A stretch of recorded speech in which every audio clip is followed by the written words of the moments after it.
When I was pastoring in Jerusalem back in the 1980s, I did an extensive study of Old Testament prophetic passages. I don't have time to tell you the reasons why I did this, but believe me, with Jerusalem attracting every kind of end-time scenario under the sun, I wanted to be sure that I knew what the sweet spot of Old Testament prophecy was all about. Now, it took me about a year. You know, you're talking Isaiah, Jeremiah, Ezekiel, major prophets, minor only because the volume of their work is of lesser expanse.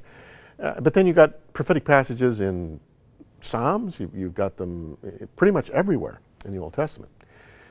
And what I wanted to discover was, is there a central message, a crystallized theme, ground zero, if you will, in Old Testament prophecy?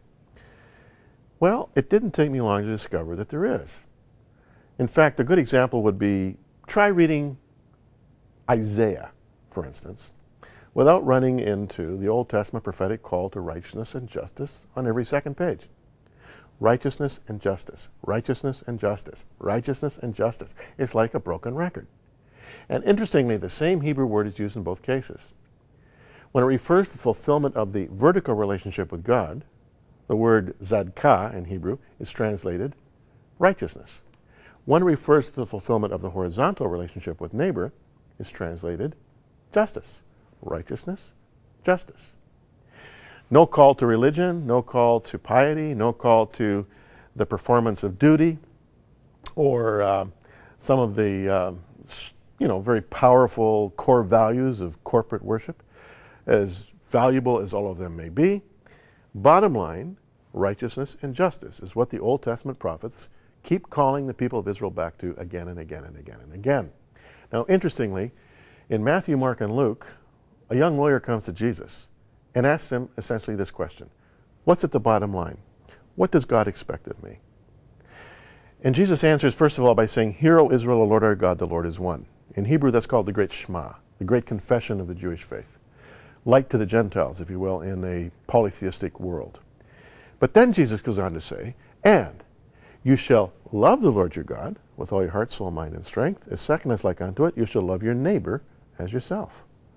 Jesus, the Son of God, if you're going to take notes, you take notes from him.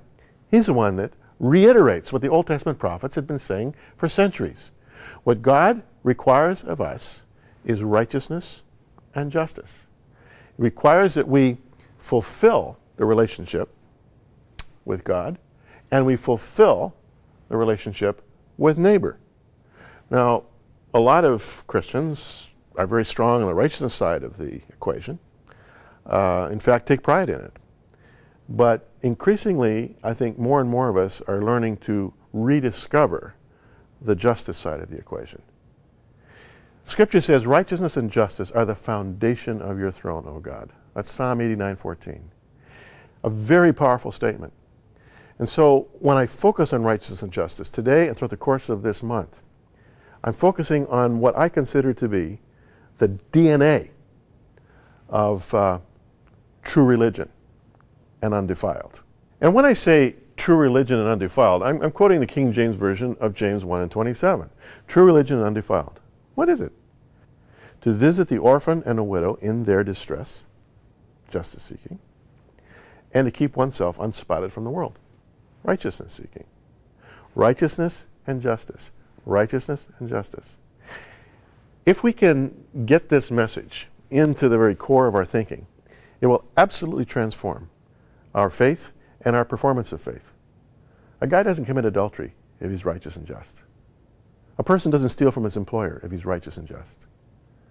A person doesn't abuse his wife or his children if he's righteous and just. Righteousness and justice have a huge impact on everything we do. And so as we remember that it's foundational, if you will, even to God's throne, we understand that we're dealing with the very bedrock of authentic faith. And authentic faith is what it's all about.